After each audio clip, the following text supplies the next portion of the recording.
আজকের জুমায় আলোচনা হবে ঈদের সালাত নিয়ে। আজকে আমাদের জুমার খুতবায় আলোচ্য বিষয় হচ্ছে সালাতুল ঈদাইন, দুই ঈদের সালাত। প্রথমে গিয়ে কি কাজ করতে হবে, পদ্ধতি কেমন হবে, ঈদের মাঠ কেমন থাকবে, কি করতে হবে, বিষয়গুলি আমরা ধারাবাহিকভাবে পেশ করব বলে আশা করছি ইনশাআল্লাহুল আজিজ।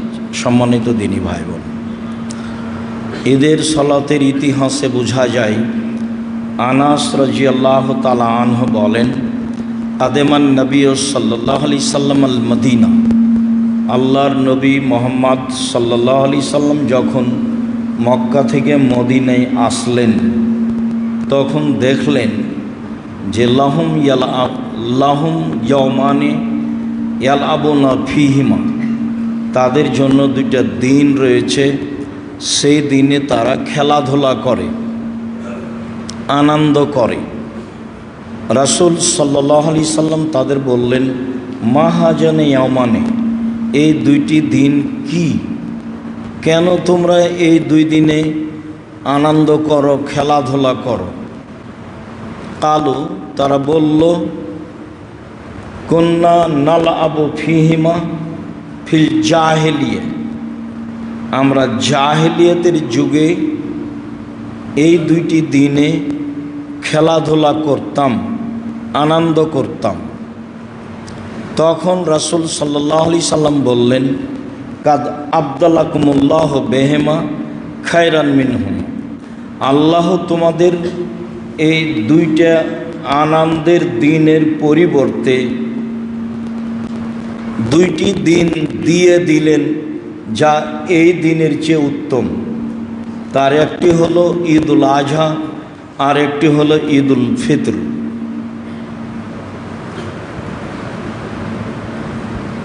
নবাইশা হুযাইলি রাদিয়াল্লাহু তাআলা আনহু বলেন,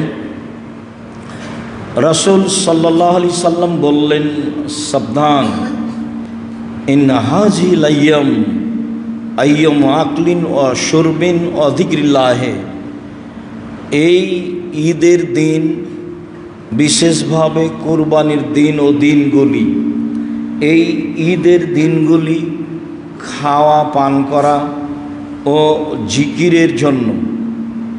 আনন্দ বলতে খাওয়া পান করা ও জিকির হিসাবে রাসূল সাল্লাল্লাহু আলাইহি সাল্লাম অন্য হাদিসে স্পষ্ট করেছেন। তিনি তাদেরকে প্রথমে বললেন যে এই দুইটি দিন কি? তারা উত্তরে বলল, জাহেলিয়াতের যুগে আমরা, মানে জাহেলিয়াতের যুগেও তাদের একটা নিয়ম কানুন ছিল। সেই নিয়ম কানুনে তাদের খেলাধুলার জন্য, আনন্দের জন্য দুইটা দিন ছিল। সেই দিন দুইটিতে তারা নিয়মিত এগুলো করত। রাসূল সাল্লাল্লাহু আলাইহি সাল্লাম বললেন, দেখো, তোমাদের ওই দিনের পরিবর্তে আল্লাহর নবী অন্য দুইটি দিন দিলেন যা ওই দুই দিনের চেয়ে উত্তম। তিনি বললেন না যে তোমাদের ওই দিনের সাথে আরও দুইটি দিন দিলেন, তাহলে তোমাদের থাকলো দুইটি আর আমি দিলাম দুইটি, তাহলে দুয়ে দুয়ে চার হলো। এইভাবে তিনি বললেন না, বললেন যে তোমাদের দিন দুইটিকে আরও ভালো দিনে পরিণত করা হয়েছে, যাতে তোমরা আনন্দ করবে, খাবে, পান করবে, জিকির করবে। খাওয়া পান করা, সিয়াম করা লাগবে না, না খেয়ে থাকা লাগবে না, কোনো ঝামেলা বহন করা লাগবে না। সেই দিন তোমরা খাবা, পান করবা আর জিকির করবা। এই হলো তোমাদের আনন্দের দিন এবং ওই দুই দিনের চেয়ে উত্তম। অত্র হাদিসে আরও প্রমাণ হয় যে কিয়ামত পর্যন্ত মানুষের দিন উদযাপন হিসাবে আর কোনো দিন বের হবে না, তৃতীয় দিন কোনো দিন হবে না। মানুষের যদি পালনীয় কোনো তৃতীয় দিন হতো তাহলে মক্কা বিজয়ের দিন হতো। মানুষের যদি কারো জন্মদিবস পালনীয় হতো তাহলে মুহাম্মদ সাল্লাল্লাহু আলাইহি সাল্লামের জন্মদিবস পালনীয় হতো। আনন্দ হিসাবে, উল্লেখযোগ্য হিসাবে যদি মানুষের কোনো দিন গ্রহণীয় হতো তাহলে অবশ্যই তা মক্কা বিজয়ের দিন হতো। যেহেতু আর কোনো দিন তৃতীয় দিন হিসাবে মক্কা বিজয়ের দিনও হয়নি বা আনন্দের জন্য আর কোনো দিন হিসাবে রাসূলের পক্ষ থেকে ঘোষণা হয়নি বা গ্রহণযোগ্য দিন, উল্লেখযোগ্য দিন, ভাবার দিন আর কোনো দিন উল্লেখ হয়নি, কাজেই কিয়ামত পর্যন্ত আর কোনো দিন মুসলমানের জন্য তৃতীয় কোনো দিবস থাকবে না। তা পহিলা বৈশাখ হোক, 16ই ডিসেম্বর হোক, 26শে মার্চ হোক, 21শে ফেব্রুয়ারি হোক, জন্মদিবস হোক, মৃত্যু দিবস হোক, যে কোনো ভালো যে কোনো জঘন্য দিন হোক না কেন, পৃথিবীতে কিয়ামত পর্যন্ত তৃতীয় আর কোনো দিন হবে না মুসলমানের জন্য। অন্তত পৃথিবীর মুসলমানকে এই কথা মনে রাখা উচিত হবে। মানুষের সামাজিকতা যখন জাহেলিয়াতে পরিণত হয়, ওটাও তো একটা সমাজ, যেটাকে জাহেলিয়াত বলা হয়েছে। রাসূল সাল্লাল্লাহু আলাইহি সাল্লাম বিদায় হজে লম্বা এক ভাষণ দিলেন। ভাষণের এক পর্যায়ে বললেন, শোনো, কুল্লু আমরিন মিন জাহেলিয়া তাহতা কাদামাইয়া। জাহেলিয়াতের যুগের যত নিয়ম কানুন ছিল সব আমি আমার পায়ের নিচে রেখে দিলাম। সুদ জাহেলিয়াতের যুগের একটা নিয়ম। নারীদের এভাবে ঘোরা চলা জাহেলিয়াতের যুগের একটা নিয়ম।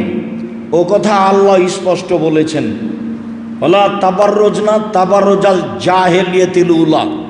মহিলারা চলাফেরা করতে পাবে না জাহেলিয়াতের যুগের চলাফেরার মতো। তাহলে জাহেলিয়াতের যুগে মহিলাদের চলাফেরা একটা ছিল যেটা আল্লাহ না করে দিলেন।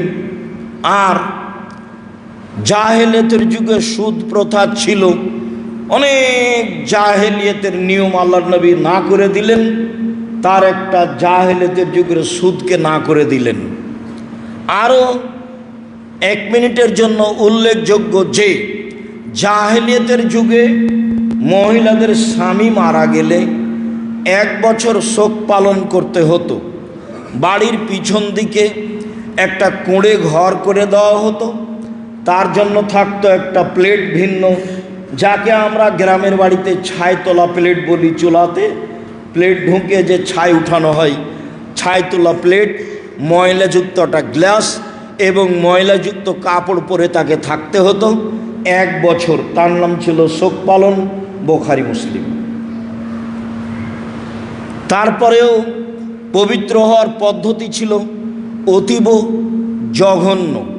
তার আংশিক যে একটা গাধা তার সামনে নিয়ে যাওয়া হতো, সেই গাধার গায়ে এবং নিজের গায়ে গোবর ছিটিয়ে দিয়ে পবিত্র হতো। বাকি অংশ অন্য সময়ে। যে একজন মহিলাকে পবিত্র হওয়ার জন্য স্বামী মারা গেছে তাই পবিত্র হতে হবে, 1 বছর বাড়ির পিছনে ছাইতলা প্লেটে খাবে, ময়লাযুক্ত গ্লাসে পানি খাবে, ময়লাযুক্ত কাপড় পরে থাকবে, সেখানে তার সাথে কেউ থাকবে না, অন্য কেউ খাবার দিয়ে আসবে, তার জন্য হবে জীর্ণ শীর্ণ বাড়ির পিছনে একটি কুঁড়ে ঘর। প্রমাণে বুখারী মুসলিম। তার নাম জাহেলিয়াত। রাসূল সাল্লাল্লাহু আলাইহি সাল্লাম সেই জাহেলিয়াতকে তুলে দিয়ে বললেন, না, মহিলাদের স্বামী মারা গেলে তারা 4 মাস 10 দিন বাড়িতে থাকবে, গায়ে যে পোশাক আছে সেই পোশাকই থেকে যাবে। 4 মাস 10 দিন বিবাহ শাদী বসবো, এই প্রস্তুতিতে কোনো নতুন পোশাক পরতে পাবে না, নতুন কোনো গয়নাগাঁঠি পরতে পাবে না। স্বামী মারা গেলে গয়না খুলে ফেলতে হবে, এটা হিন্দুদের নীতি। পোশাক পরিবর্তন করতে হবে, হিন্দুদের নীতি। তবে অন্য কোথাও যেতে পাবে না, এ কথা আল্লাহ রসুল বলেছেন। সাজগোজ করতে পাবে না, এ কথা আল্লাহ রসুল বলেছেন। হ্যাঁ, নিরাপত্তা হিসাবে যেখানে স্বামী মারা গেছে সেখানে যদি তার নিরাপদ ব্যবস্থা না থাকে, তাহলে ছেলের বাসায় বা ভাইয়ের বাসায় বা নিরাপদ স্থানে গিয়ে অবস্থান করতে পারে। এরও প্রমাণে বুখারী মুসলিমের হাদিস রয়েছে। সম্মানিত দিনী ভাই বোন, জাহেলিয়াতের সব কিছু বাতিল। অতএব দিবস মানাও জাহেলিয়াত। দিবস মানা একটা জঘন্য, বর্বর, নিকৃষ্ট, ন্যাক্কারজনক জাহেলিয়াত। কেন আপনার ছেলের দিবস এইভাবে মানতে হবে? আগের দিন একটু খানা পানি করেন তো দেখি, সেই দিনে কি আছে? কে আপনাকে বলে দিল? কে বড় ক্ষতিগ্রস্ত বইয়ে অনেক দিন আগে বিস্তারিত লেখা হয়েছে। দেখুন, যারা কিছু বলে তারা তো জানে না, সুযোগ পেলেই আমাদের নামে জঙ্গি বলে কিছু বলে কথা। যারা আমাদের নামে জঙ্গি বলে, আমি তো মনে করি তার কাছে 0% জ্ঞান নেই এবং আমাদেরকে ও জানেও না। 2005 সালে আমি জঙ্গি বিরোধী বই লিখেছি, বইয়ের নাম কে বড় লাভবান। তাহলে সে কিভাবে বলতে পারে এই কথা? আর যারা মিডিয়ানে কাজ করে তাদের 1999 জনের আক্ষরিক জ্ঞান আছে, এটা আমি মনে করি না।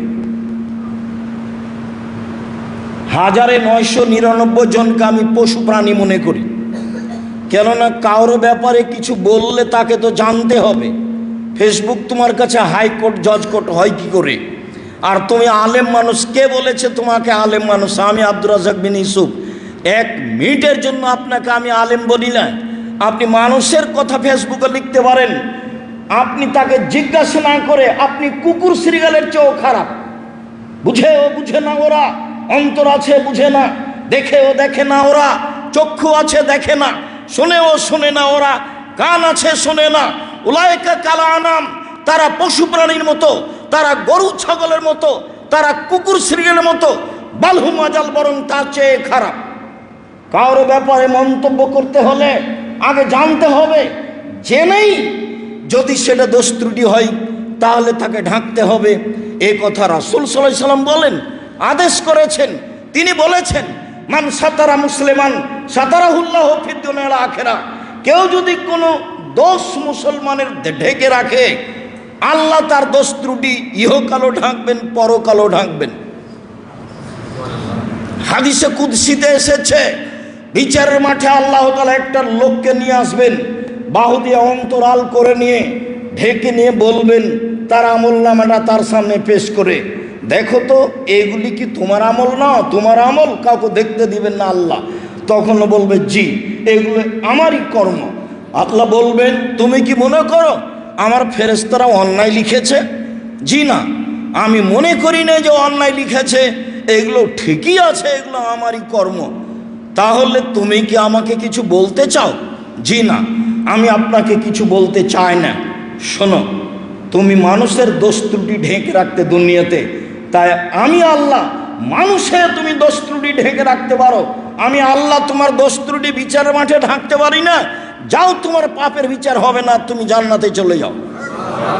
উপদেশ বইয়ের প্রথম আলোচনাতে হাদিস দেওয়া আছে, দেখেন। বই তো আপনার জন্যই লিখেছিলাম। কেনই বা পড়েন না? বা আপনার ভাই বোন পড়ে না, আত্মীয় স্বজন পড়ে না? জাতির যদি রাস্তাঘাট করে দিতে না পারি, জাতির যদি স্কুল কলেজ করে দিতে না পারি, জাতিকে চূড়ান্ত সঠিক ধর্ম দিতে পারবো ইনশাআল্লাহ। ধর্মের ব্যাপারে জাতিকে ফাঁকি দিয়ে পরকাল হারাতে রাজি নই, এবং কোনোদিনই যেটা অন্যায় সেটার কাছে মাথা নত করিনি। বাকি জীবন করব এরকম কোনো আশঙ্কা ভিতরে বিরাজ করে না।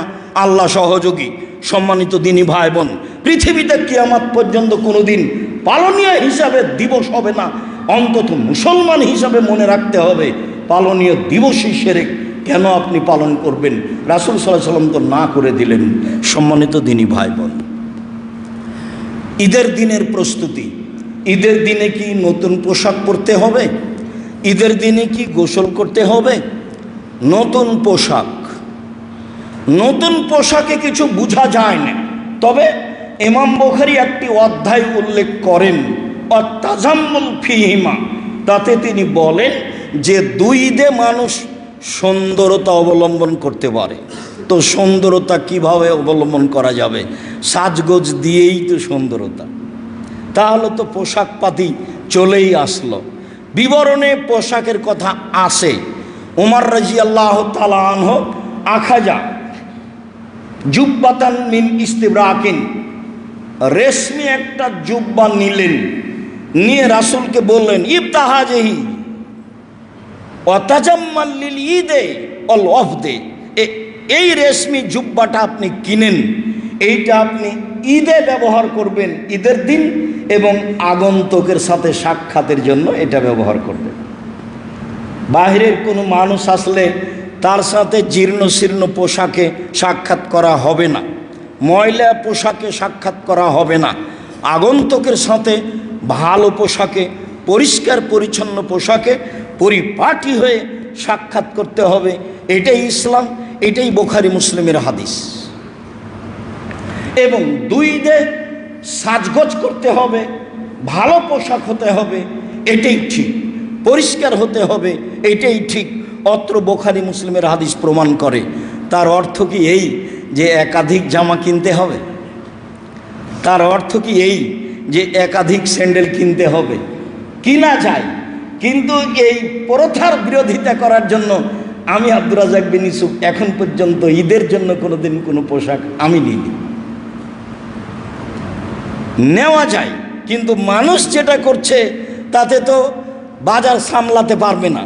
তখন দেখা যাবে মানুষ সব ইবাদত বাদ দিয়ে পোশাক পাতি তৈরিতে প্রস্তুত থাকবে, কারখানা চলতে থাকবে, সেলাই মেশিন চলতে থাকবে, দোকানপাট 12টা পর্যন্ত চলতে থাকবে, সারা রাত চলবে, সবাই ব্যস্ত থাকবে। তাহলে 10 মাস যা মানুষ ইনকাম করেছে 11 মাস এই রমজান মাসে সমান করে নেবে, তার চেয়ে বেশি বৈরূপ। তাহলে ইবাদত থাকবে কোথায়? এত প্রস্তুতি, এত খাওয়া, এত পোশাক, এত জুতা স্যান্ডেল, তাহলে আপনার ইবাদত থাকবে কোথায়? সম্মানিত দিনী ভাই বোন, সুন্দর হতে হবে পোশাক, পরিষ্কার হতে হবে, পরিপাটি হতে হবে, সাজগোজ হতে হবে, এইটাই ঠিক। গোসলও তার অন্তর্ভুক্ত। তবে ঈদের দিন গোসল করতে হবে, এর প্রমাণে স্পষ্ট বিবরণ দেখা যায় না। সাইদ ইবনে মুসাইয়াব বলেন আসুন্নাতু লিল ফিত্রে সালাসা, ঈদুল ফিত্রের জন্য 3টে সুন্নাত ধরা যেতে পারে। ঈদুল ফিত্রের জন্য 3টে সুন্নাত ধরা যেতে পারে। 1, আল মাশি আলাল মুসাল্লা, পায়ে হেঁটে ঈদের মাঠে যাওয়া। যদিও এখন সহজ নয়, এক সময় সবার জন্য সহজ ছিল, এখন প্রায় অনেকের জন্যই কঠিন পায়ে হেঁটে ঈদের মাঠে যাওয়া। 2, আকলো কাবলাল খরুজে, বের হওয়ার পূর্বে খাওয়া, মানে ঈদুল ফিত্র যা পরে আসছে। 3, আল ইকতেসাল, গোসল। উনি বলতে চাচ্ছেন যে ঈদুল ফিত্রের 3টে সুন্নাত ধরা যায়, তবে হাদিসে জুমার দিন গোসলের কথা এসেছে, 2 ভাবে এসেছে। একভাবে জুমার দিন গোসল করা গুরুত্বপূর্ণ সুন্নাত, একভাবে জুমার দিন গোসল করা ভালো। আবার এসেছে মানগাসালা ওয়াক্তাসালা, যে নিজে গোসল করলো, স্ত্রীকে গোসল করালো, মানে পারিবারিক বিষয়টি হওয়ার পরে নিজেরা 2 জনই গোসল করলো। অলাবেসামি নাহাসানে সিয়াবেহি, ভালো পোশাক পরিধান করলো। অমাসা মিন তিবিনিন কারা ইন্দাহু, আর সম্ভব হলে গায়ে আতর লাগালো। পায়ে হেঁটে মসজিদে গেল, কাউকে কাঁধ ডিঙ্গিয়ে সামনে গেল না, ইমামের খুতবা শুনলো, ইমামের সাথে সলাত আদায় করলো, তাহলে প্রত্যেক পদক্ষেপ সমান হজ এবং উমরার নেকি হবে। বা প্রত্যেক পদক্ষেপ সমান সারা বছর ইবাদত করলে যা নেকি হবে তাই হবে। 1 পদক্ষেপ সমান 1 বছর, 1 পদক্ষেপ সমান 1 বছর। হাদিস সহিহ, এ কথা মুহাম্মদ সাল্লাল্লাহু আলাইহি ওয়াসাল্লাম বলেছেন জুমার দিনের জন্য। জুমার দিনের জন্য এইভাবে এসেছে। তবে ঈদের দিনে গোসল হিসাবে স্পষ্ট বিবরণ আসেনি। বিদ্বানগণ মনে করেন গোসল করা ভালো। আর সুন্দরতা সাজগোজ করলে তো গোসল করাই লাগে। আমাদের দেশে যেভাবে গরু ছাগলকে চাঁপাই নবাবগঞ্জে ঈদের দিনে গোসল করানো হয়, সম্মানিত দিনী ভাই বোন, বলছিলাম পোশাক, বলছিলাম গোসল। এইবার ঈদের দিনে ইয়াকুলা তামারাতিন ও ইয়াকুলহুন্না বিত্রান, আল্লাহর নবী ঈদুল ফিতরে কয়েকটা খেজুর না খেয়ে যেতেন না। খেজুরের জন্য তো প্রস্তুতি লাগে না। আমাদের দেশে যেইভাবে ঈদের দিনে প্রস্তুতি নেয় মহিলারা, তাতে তাদের ঈদের মাঠে যাওয়ার তেমন সুযোগ নেই বললেই চলে, বা আগে থেকে প্রস্তুতি নিতে হবে। ওরা আবার এত কিছু বুঝেনি। কয়েকটা খেজুর, বলেন তো খেজুরে কি প্রস্তুতি লাগবে? রাসূল সাল্লাল্লাহু আলাইহি সাল্লাম কয়েকটা খেজুর না খেয়ে ঈদের মাঠে বের হতেন না, তবে তিনি বিজোড় খেজুর খেতেন মর্মে বুখারী মুসলিমের হাদিস। বুরায়দা রাদিয়াল্লাহু তাআলা আনহু বলেন, লা ইয়াখরুজুন নবী সাল্লাল্লাহু আলাইহি সাল্লাম ইয়াউমাল ফিতরে হাত্তা ইয়াতামা ওয়ালা ইয়াতামু ইয়াউমাল আযহা হাত্তা ইসাল্লিয়া। রাসূল সাল্লাল্লাহু আলাইহি সাল্লাম ঈদুল ফিতরে না খেয়ে বের হতেন না, আর ঈদুল আজহাতে সলাতের পরে খেতেন। আমরা বুঝে নিয়েছি যে ঈদুল আজহাতে শুয়া পহর কিছু সময় রোজা সিয়াম থাকতে হবে। জি না, এইটা নয়। ঈদুল ফিতরের সুন্নাত খেয়ে ঈদের মাঠে যেতে হবে, আর ঈদুল আজহার সুন্নাত এসে খেতে হবে। খুব ভালোভাবে আমাদের কাছে স্পষ্ট থাকা উচিত যে ঈদুল ফিতরে খেয়ে যেতে হবে আর ঈদুল আজহাতে এসে খেতে হবে। আগের হাদিসে খেজুরের কথা হয়েছে বুখারী মুসলিম, আর পরের হাদিস আবু দাউদ নাসাই তিরমিজিতে হাদিস সহি, তাতে খাদ্যের কথা রয়েছে। তাতে সারা পৃথিবীর সবাই চলে আসলো, বাংলাদেশও তার অন্তর্ভুক্ত, বা আমরাও তার অন্তর্ভুক্ত। এখন প্রস্তুতি যত, তা আমি সব মিলে পছন্দ করি না। যদিও হোজাইল নোবাইসা আল হোজাইলির বিবরণে বোঝা গেছে যে ঈদ বলতে খাওয়া পান করা ও জিকির।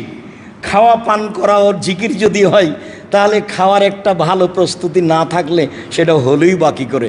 আচ্ছা ঠিক আছে, খাওয়া পান করা ভালো, সেটা তো ভালো, কিন্তু ঈদের সলাতের আগেই করতে হবে।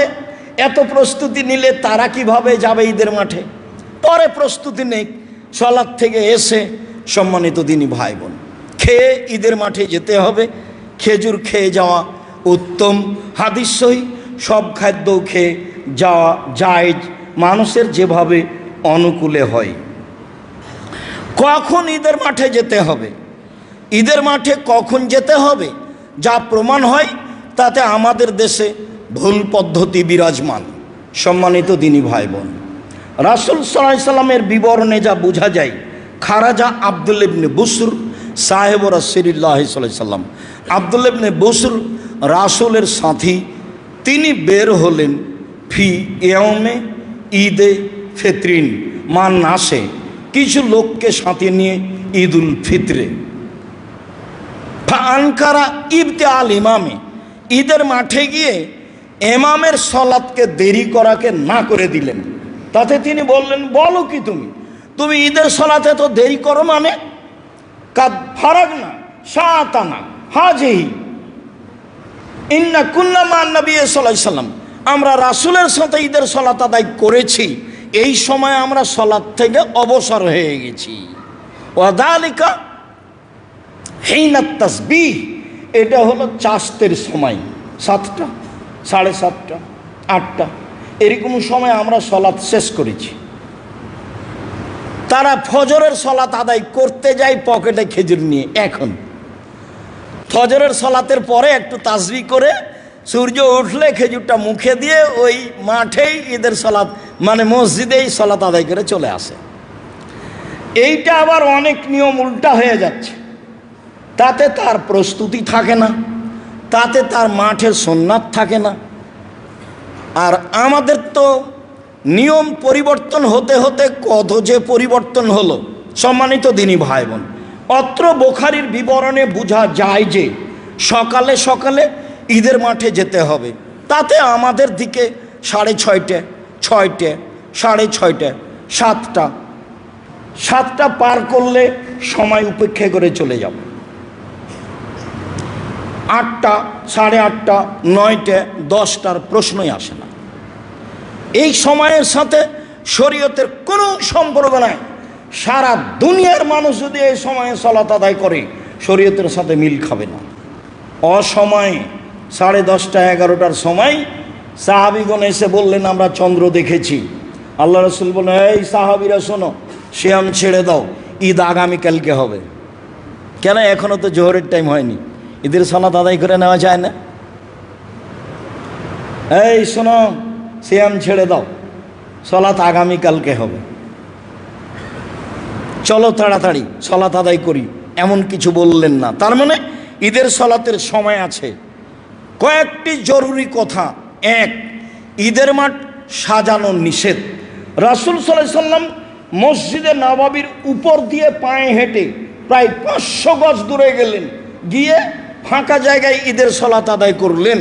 যেই মসজিদে এক ওয়াক্ত সালাত আদায় করলে পৃথিবীর অন্য মসজিদের চেয়ে 1000 গুণ বেশি নেকি হবে।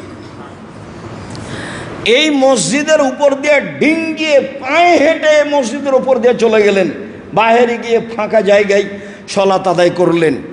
বোঝা যাচ্ছে ঈদের সালাত মসজিদ ছাড়াই ভিন্ন জায়গায় হতে হবে এবং সেখানে কোনো ঘেরা থাকবে না, মিম্বার থাকবে না, সেখানে ইমামের কোনো মেহরাব থাকবে না, জমি দখলের জন্য প্রাচীর থাকতে পারে, ঈদের মাঠ সাজানো হবে না। এখন যেভাবে ঈদের মাঠ সাজানো হচ্ছে তাতে মনে হচ্ছে যে বাসর ঘর। এক অভিনব দৃশ্যে ঈদের মাঠ সাজানো হচ্ছে। আলেম ওলামা সমাজ থেকে হারিয়ে যাবে, গায়রিয়ত মানিজ্যত বিদায় নিবে। তারা আর বিদ্যা দিয়ে চলতে চাইবে না, তারা শরীয়তের দাম দিয়ে চলতে চাইবে না। তারা হবে বন্যার পানির খড়কুটার মতো। বন্যার পানি যেই দিকে ছুটে যায় খড়কুটা সেদিকেই ছুটে যায়।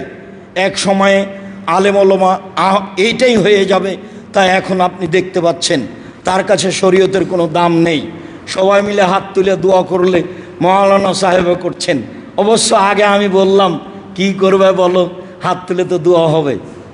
যখন আসবেন তখন তো দাঁড়াতে হবে, তোমরা তো দাঁড়াবা, কি করবে বলো? দেখো, অল্প দিন বাঁচতে এসে পরকাল হারাতে রাজি নই। যা হবে হবে। অল্প দিন বাঁচতে এসে পরকাল হারাতে রাজি নই। আমি কথাটা কয়েকবার বলেছি, ডানেও বলেছি, বামেও বলেছি। সম্মানিত দিনী ভাই বোন, বলছিলাম সত্যই ঈদের মাঠকে এইভাবে সাজানো হারাম। এক, ঈদের মাঠে জায়গা না হলে শত জায়গায় ঈদের মাঠ হোক, গ্রামে গ্রামে হয়ে যাক, নহলে মসজিদেই চলে যাক নিরুপায় হয়ে, নইলে ঈদের স্কুল মাঠে হোক, যেখানে সহজ সেখানে ঈদের সালাত হোক। কিন্তু এক মসজিদে এক মাঠে একাধিকবার সালাত হবে এর কোনো প্রমাণ কিয়ামত পর্যন্ত হবে না। ভাগ হয়ে যাক, ভাগ হয় তো সন্ধ্যা, না ধরলে বড় করবেন, বড় না করতে পারলে ভাগ করবেন, না হলে যতদিন হয়নি স্কুল মাঠে পড়বেন। স্কুল মাঠ কি মাইরে খেয়েছেন? দেশে তো আছে স্কুল মাঠ। সম্মেলন প্রোগ্রামের সময় তো স্কুল মাঠে করেনি। যে কোনো জায়গাতে ঈদের সালাত আদায় করবেন, জায়গা ব্যবস্থা না থাকলে রাসূলের পদ্ধতিতে করতে হবে। অবশ্যই তা ফাঁকা জায়গা হতে হবে, অবশ্যই তা ঘেরা থাকবে না, অবশ্যই সেখানে কোনো কিছু সাজানো হবে না, অবশ্যই সেখানে একাধিকবার সালাত হবে না, একবার। সম্মানিত দিনী ভাই বোন, বুঝে আমল করার চেষ্টা করি। আল্লাহুম্মা আমিন। আল্লাহুম্মা সাল্লি আলাইহি আল্লাহুম্মা বারিক। আলহামদুলিল্লাহ ওয়াহদা ওয়াসসালাতু ওয়াসসালামু আলা মান লা নাবিয়্যা বা'দা। এবার যাওয়ার পালা। জাবের রাদিয়াল্লাহু তাআলা আনহু বলেন, কানান নবী সাল্লাল্লাহু আলাইহি ওয়াসাল্লাম ইযা কানা ইয়াউমিদ্দিন খালাফাত তরিকা। আল্লাহ রাসূল ঈদের দিন রাস্তা পরিবর্তন করতেন। এটা সুন্নাত, মনে রাখতে হবে। অল্প হলেও বাড়ি পর্যন্ত যাওয়াতে এক রাস্তায় এসেছেন আর এক রাস্তায় যাবেন। যেমন এখানে এই কালভেটটা পার হওয়ার পরে এসেছেন এক দিক দিয়ে, যাবেন আর এক দিক দিয়ে, তাহলে তো দুই রাস্তা হলো। সুন্নাত, সুন্নাত পালন করার চেষ্টা করবেন। হাদিস বুখারী মুসলিম। ইমাম ইবনু শিহাব জোহরি বলেন, কানান নাস ইকাব্বিরুনা হিনা ইয়াখরুজুনা মিন মানাজিলিহিম। ঈদুল ফিতরে বের হওয়ার সময় মানুষ তাকবীর পাঠ শুরু করত যখন তারা বাড়ি থেকে বের হতো, হাত্তা এত আল মুসাল্লা, ঈদের মাঠে আসা পর্যন্ত, হাত্তা এখরজাল ইমাম, ইমাম বের হওয়া পর্যন্ত, ওয়াইজা খারাজাল ইমাম সাকাতু, যখন ইমাম বের হয়ে যেতেন তখন সবাই চুপ হয়ে যেত। অর্থাৎ বাড়ি থেকে বের হওয়ার সময় তাকবীর আরম্ভ হবে, রাস্তায় তাকবীর চলবে, ঈদের মাঠেও তাকবীর চলবে। যখন ইমাম সাহেব সলাতের জন্য সলাতের স্থানে চলে যাবেন তখন তাকবীর বন্ধ হবে, এবার সলাত শুরু। বন্ধ হয়েছে মানে হয়েছে, আর তাকবীর চালু হবে না। আমরা সময়ের গতিতে অবশ্য বলেছিলাম যে যখনই প্রমাণ হয়ে গেছে যে চাঁদ উঠে গেছে আগামীকাল ঈদ, তখন থেকে তাকবীর পড়বে, এর প্রমাণ পেশ করা যায় না। ঈদুল ফিতরের তাকবীর বের হওয়া থেকে নিয়ে ইমামের সলাত শুরু পর্যন্ত, ঈদের সলাতের তাকবীর ইমামের বের হওয়া থেকে নিয়ে, বাড়ি থেকে বের হওয়া থেকে নিয়ে ইমামের সলাত পর্যন্ত। তবে ঈদুল আজহা, ঈদুল আজহার তাকবীর জুলহিজ্জার 1 তারিখ থেকে নিয়ে 13 তারিখ পর্যন্ত এক টানা। এখরজ আব্দুল্লাহ ইবনে উমর ও আবু হুরায়রা এলা সুকে ফি ইয়ামিল আসরে। আব্দুল্লাহ ইবনে উমর এবং আবু হুরায়রা রাদিয়াল্লাহু তাআলা আনহু তারা বাজারের দিকে যেতেন, ওয়াইকাব্বিরানে, তারা দুজন তাকবীর পাঠ করতেন। ওয়াইকাব্বিরু নাসাবে তাকবীরে হেমা, তাদের তাকবীর শুনে জনগণও তাকবীর পাঠ করতেন। আইয়ামে তাশরিকের কথাও এসেছে। আব্দুল্লাহ ইবনে মাসউদ আন্নাহু কানা ইকাব্বিরু ফি আইয়ামিত তাশরিকে। আব্দুল্লাহ ইবনে মাসউদ আইয়ামুত তাশরিক, ঈদের পরের 3 দিন, ঈদুল আজহার পরের 3 দিন তাকবীর পাঠ করতেন। তার মুখ থেকে যে তাকবীর উল্লেখ হয়েছে সেটাই মূলত তাকবীর। বলা হচ্ছে তিনি বলতেন আল্লাহু আকবার, আল্লাহু আকবার, লা ইলাহা ইল্লাল্লাহ, আল্লাহু আকবার, আল্লাহু আকবার, ওয়ালিল্লাহিল হামদ। হাদিস সহিহ। আব্দুল্লাহ ইবনে মাসউদ থেকে এইটুকুই প্রমাণ পাওয়া যায়। অতএব ঈদুল ফিতরে এই তাকবীর হবে বাড়ি থেকে বের হয়ে সলাৎ শুরু হওয়া পর্যন্ত, আর ঈদুল আজহাতে হবে জুলহিজ্জার 1 তারিখ থেকে নিয়ে 13 তারিখ আসরের সলাৎ পর্যন্ত এক টান সব সময় চলবে এই তাকবীর। যেটা আমরা শুনেছি যে আল্লাহু আকবার কবীরা, আলহামদুলিল্লাহ কাসীরা, সুবহানাল্লাহি বুকরাতা ওয়া আসীলা, এর স্পষ্ট আমরা প্রমাণ করতে পারিনি। তবে জুবাইর ইবনে মুতাইম রাদিয়াল্লাহু তাআলা আনহু সলাতে সানার স্থানে এই দোয়াও পড়তেন। আমরা পড়ি বায়েদ বাইনি, আরও আছে, তবে তিনি এই দোয়া পড়তেন। তিনি সূরা ফাতিহা পড়ার পূর্বেই আল্লাহু আকবারের পরে বলতেন আল্লাহু আকবার কবীরা, আল্লাহু আকবার কবীরা, আল্লাহু আকবার কবীরা, আলহামদুলিল্লাহি কাসীরা, আলহামদুলিল্লাহি কাসীরা, আলহামদুলিল্লাহি কাসীরা, ও সুবহানাল্লাহি বুকরাতা ওয়া আসীলা, ও সুবহানাল্লাহি বুকরাতা ওয়া আসীলা, ও সুবহানাল্লাহি বুকরাতা ওয়া আসীলা। এইটা পাওয়া যায়। সলাত থেকে বের করে নিয়ে যদি তাকবীর হিসাবে মানুষ পড়তে চায় তাহলে এইভাবে পড়তে হবে, আল্লাহু আকবার কবীরা, আলহামদুলিল্লাহি কাসীরা, সুবহানাল্লাহি বুকরাতা ওয়া আসীলা। এটা প্রমাণ করা যাবে না। তবে এইটাও তাকবীর সলাতের মধ্যে থেকে বের করে নিয়ে এসে আমরা তাকবীর হিসাবে এটা বের করতে পারি। এছাড়া আমরা বলতে পারি আল্লাহ লা ইলাহা ইল্লাল্লাহ, আল্লাহু আকবার, সুবহানাল্লাহি ওয়া আলহামদুলিল্লাহি ওয়া লা ইলাহা ইল্লাল্লাহ, আল্লাহু আকবার। এগুলো তাকবীর, স্পষ্ট তাকবীর এটাই যেটা বললাম। সম্মানিত দ্বীনী ভাই বোন, সালাত। আবু সাঈদ খুদরি রাদিয়াল্লাহু তাআলা আনহু বলেন রাসূল সাল্লাল্লাহু আলাইহি সাল্লাম ঈদুল ফিতর এবং ঈদুল আজহায় ঈদের মাঠে আসতেন। ফাওয়াল শাইইন ইয়াবদা বিহি সালাত, ঈদের মাঠে এসে যেটা প্রথম করতেন সেটা হলো সালাত। ঈদের মাঠে সালাতের পূর্বে কারো বক্তব্য চলবে না, সে যেই হোক না কেন, এমপি মন্ত্রী যেই হোক, কারো বক্তব্য চলবে না, সব নাজায়েজ হারাম। আব্দুল মালিক ইবনে মারওয়ান। মারওয়ানের বক্তব্য জনগণ শুনত না। তখন উনি বলতেন যে আমার বক্তব্য শুনবা না তো সলাতের আগেই বক্তব্য দেব। তা সলাতের আগে মিম্বারে উঠেছে, তখন আবু সাইদ খুদরি তার হাত ধরে টানে বলছে, এই না, সলাতের আগে বক্তব্য কেন? ইনি হচ্ছেন দেশের আমির, দেশের সরকার, উনি হচ্ছেন সাহাবী, হাত ধরে টেনে নামিয়ে দিচ্ছেন। তখন নেতা বলছেন, আমি যেটা জানি তুমি সেটা জানো না, তাহলে তোমার জানার প্রয়োজন নাই, আমি যেটা বলছি সেটাই, তুমি যদি না নামো তাহলে আমি ঈদের মাঠেই থাকবো না। উনি ঈদের মাঠেই থাকেননি, চলে গেছেন, তো সরকার। যেখানে রাসূলের সুন্নাত নাই সেখানে আমি আবু সাইদ খুদরি নেই। যার কথা গত জুমায় বলছেন যে দুলিয়া একদিকে হয়ে গেল, আমি মুয়াবিয়ার কথা মানব না, শস্যই দিতে হবে, এক সাই দিতে হবে, শস্যই দিতে হবে, এক সাই দিতে হবে।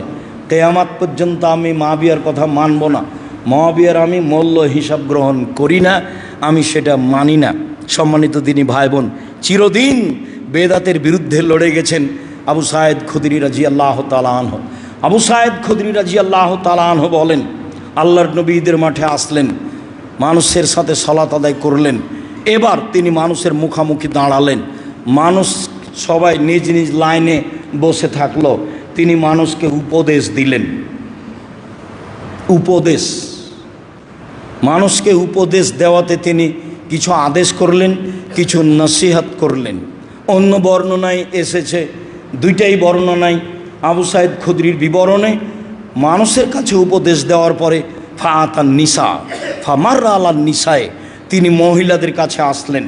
মহিলাদের কাছে এসে এক বর্ণনায় এসেছে ফা আমারা ওয়াজাহুন্না, তিনি তাদের উপদেশ দিলেন, তাদের নসিহত করলেন। ও আমারা তা সাদাকা, এবং তাদের সাদকা করতে বললেন, দান করতে বললেন। আমি আবু সাইদ খুদরি দেখলাম, রায়তহুন্না, মহিলাদেরকে আমি দেখলাম, ইহুবিনা এলা আদানেহিন্না ও হলুকেহিন্না, রাসূলের কথা শুনে তাদের হাতকে কানের দিকে নিয়ে যাচ্ছে এবং গলার দিকে নিয়ে যাচ্ছে। তারা কান থেকে তাদের গয়না খুলে এবং গলা থেকে তাদের গয়না খুলে হস্তান্তর করলো বেলাল রাদিয়াল্লাহু তাআলা আনহুর কাছে। বেলাল রাদিয়াল্লাহু তাআলা আনহু সেগুলো কাপড়ে উঠিয়ে নিয়ে চলে গেলেন, আল্লাহ রাসূল চলে গেলেন। বিবরণ যিনি পেশ করছেন আবু সাইদ খুদরি, তিনি এইভাবে বলছেন। অন্য এক বর্ণনায় এসেছে, তিনি বলছেন, মহিলারা শোনো, তোমাদের যদি টাকা না থাকে তাহলে তোমাদের গয়না হলেও দান করে জাহান্নাম থেকে বাঁচো। বুখারী মুসলিমের এই হাদিস যেটা পরে বলতে চাচ্ছি, সেই হাদিসে আবু সাইদ খুদরি বলেন, রাসূল সাল্লাল্লাহু আলাইহি ওয়াসাল্লাম বললেন মহিলাদের সামনে এসে, ইয়া মাশারান নিসা, হে মহিলারা শোনো, তাসাদ্দাক না, তোমরা দান করো, ফাইন উরিতুকুন্না আকসারা আহলিন নারে, আমি তোমাদেরকে অধিকাংশ দেখি জাহান্নামে।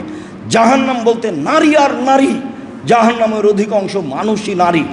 জাহান্নাম বলতে নারী আর নারী, জাহান্নামের অধিকাংশ মানুষই নারী। তোমরা জাহান্নাম থেকে বাঁচার জন্য দান করো, দান করেই জাহান্নাম থেকে বাঁচতে পারো। অত্র বুখারী মুসলিমের হাদিসে ঘোষণা আল্লাহ রাসূল এভাবে বললেন। একজন মহিলা বলে উঠল, কেন আমরা বেশি জাহান্নামে যাব কেন?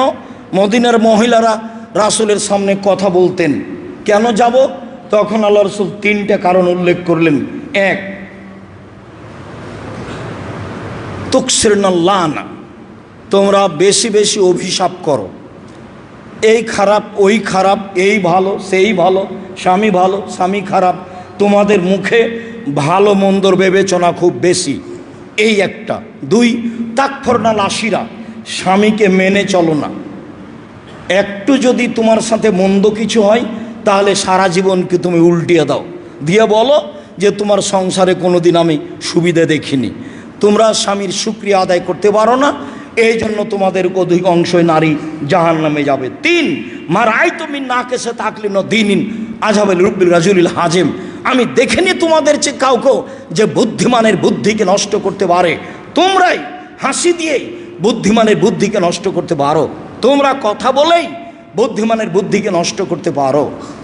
ভুলেও কখনো তাদের ফাঁদে পড়বেন না, নিজেও হারাবেন, মান সম্মানও হারাবে, চাকরি বাকরিও হারাবে, অর্থ সম্পদও হারাবে।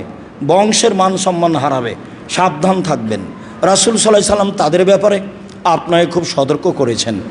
তিনি 3টা কারণ উল্লেখ করেছেন নারীরা বেশি জাহান্নামে যাবে তার। 1, তাদের মুখে বিবেচনা বেশি। 2, স্বামীকে অমান্য করা বেশি। 3, তারা পুরুষ মানুষকে ভুল পথে নিয়ে যেতে পারে বেশি। এই 3টা কারণ আল্লাহ রাসূল উল্লেখ করেছেন, হাদিস বুখারী মুসলিম। সম্মানিত দিনী ভাই বোন, উম্মু আতিয়া রাদিয়াল্লাহু তাআলা আনহা বলেন, রাসূল সাল্লাল্লাহু আলাইহি সাল্লাম আমাদেরকে আদেশ করেছেন যে মহিলাদেরকে ঈদের মাঠে যেতে হবে, সবাইকেই যেতে হবে 2 ঈদেই। এমনকি যারা ঋতুবতী তাদেরকেও যেতে হবে, এমনকি যারা যুবতী তাদেরকেও যেতে হবে। ইয়াসহাদনা জামাতাল মুসলিমিনা দাওয়াতাহুম, তারা ঈদের মাঠে জামাতে উপস্থিত হবে, তাদের দোয়াতে উপস্থিত হবে। তাদের দোয়া কি? তাহলে কি হাত তুলে দোয়া নাকি?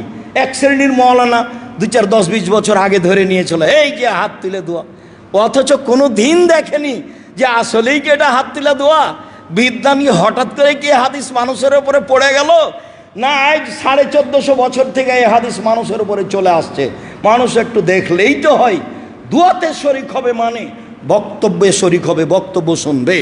দোয়াতে শরিক হবে মানে তারাও বলবে আল্লাহু আকবার, আল্লাহু আকবার, লা ইলাহা ইল্লাল্লাহ, আল্লাহু আকবার, আল্লাহু আকবার, ওয়ালিল্লাহিল হামদ।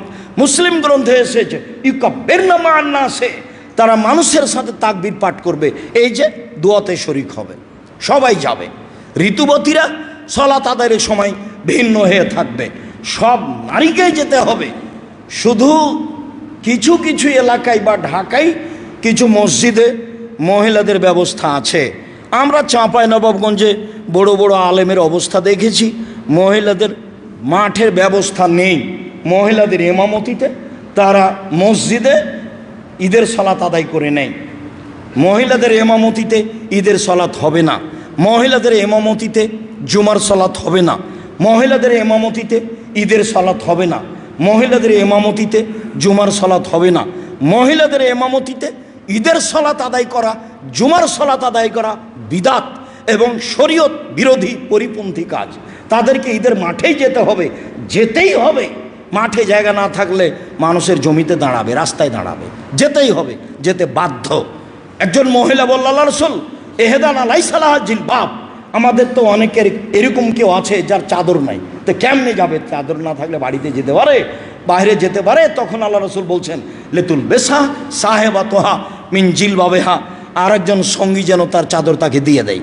তার মানে চাদর চেয়ে নিয়ে যেতে হবে। নেন, হাদিস তো বুখারী মুসলিম। গায়ের কাপড় না থাকলে আর একজনের কাপড় চেয়ে নিয়ে যেতে হবে এবং তাকে কাপড় দিতে হবে, এটাও হাদিস বুখারী মুসলিম। মহিলাদেরকে ঈদের মাঠে যেতেই হবে। রাসূল সাল্লাল্লাহু আলাইহি সাল্লাম ঈদের মাঠে গিয়ে 2 রাকাত সালাত আদায় করতেন। আব্দুল্লাহ ইবনে আব্বাস বলেন, কানে নবী সাল্লাল্লাহু আলাইহি সাল্লাম ইসাল্লি রাকাতাইনে লা ইসাল্লি কাবলাহুমা ওয়া লা ইসাল্লি বাদাহুমা। ঈদের মাঠে 2 রাকাত সালাত, ঈদুল আজহা, ঈদুল ফিতর 2 রাকাত। আগেও তিনি পড়েননি সালাত, পরেও তিনি পড়েননি সালাত। তবে যদি ঈদের সালাত মসজিদে হয় তাহলে আপনি বুঝতে পাবেন না 2 রাকাত আদায় না করে। ওটা হলো মসজিদের হক, ওটার ঈদের সাথে কোনো সম্পর্ক নেই।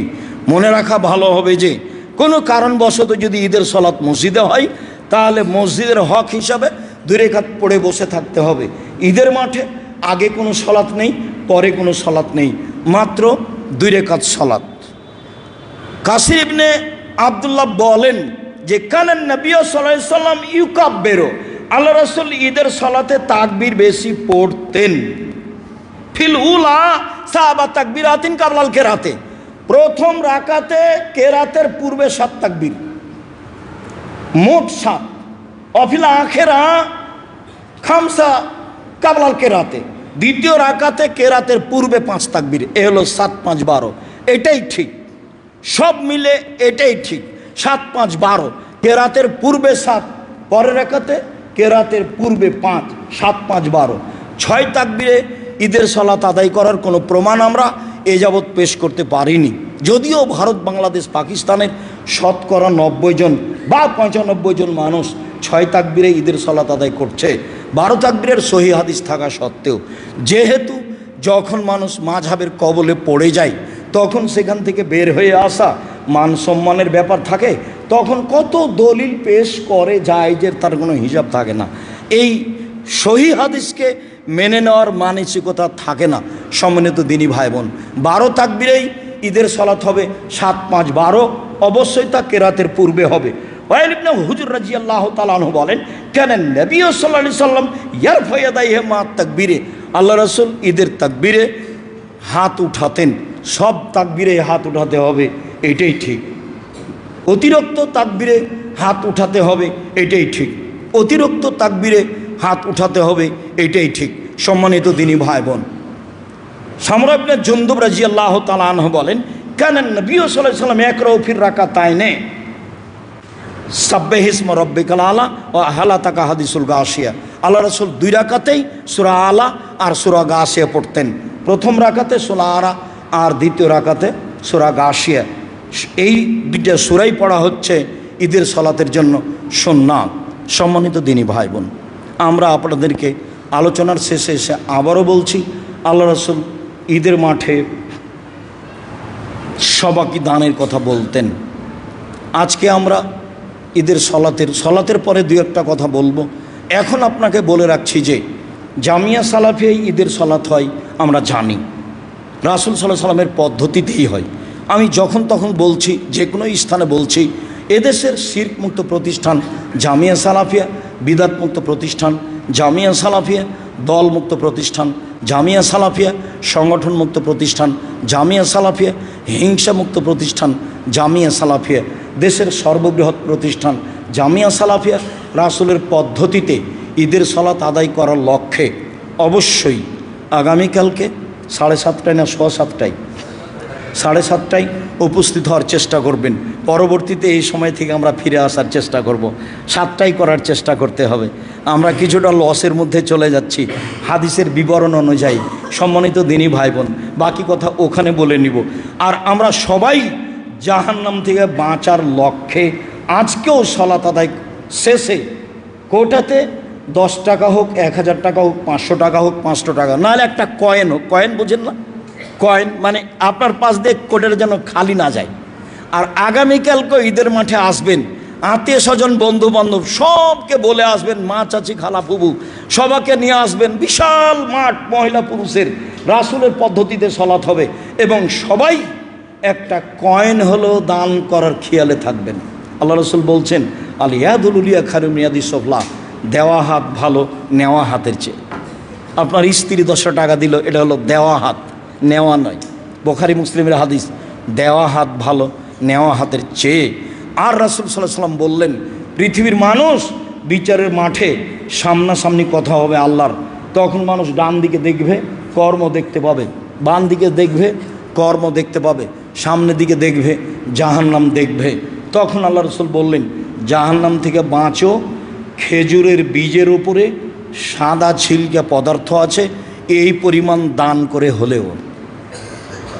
জাহান্নাম থেকে বাঁচো, খেজুরের বীজের উপরে যে সাদা ছিলকা পদার্থ আছে এই পরিমাণ দান করে হলেও। মহিলারা দান করেই জাহান্নাম থেকে বাঁচতে পারে। রাসূল সাল্লাল্লাহু আলাইহি ওয়াসাল্লাম ঘোষণা দিয়েছেন ঈদের মাঠে।